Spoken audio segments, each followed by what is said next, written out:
Assalamualaikum, selamat pagi semua. Hari ini 7 bulan 12 2025, hari Ahad. Bersama rakan-rakan kita.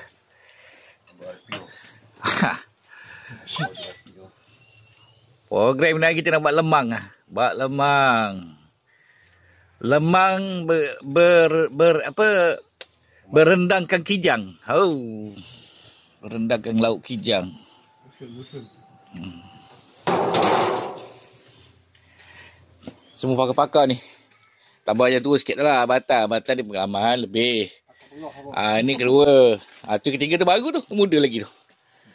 Tu baru muda lagi. Biasa beli je ini. Okey. Nanti tak boleh pindah. dari semua. Kalau ada tempahan kita buka tempahan ni, okey. Yang kecil ada, yang besar dah ada. Ramai tempah. Termasuk gendang kalau gendang. Untuk bulan puasa dan bulan raya nanti boleh dah buka order. Boleh berjumpa dengan 3 orang ni. Okey. Okey, nanti kita buat video yang masak pula. Okey. Terima kasih Roger.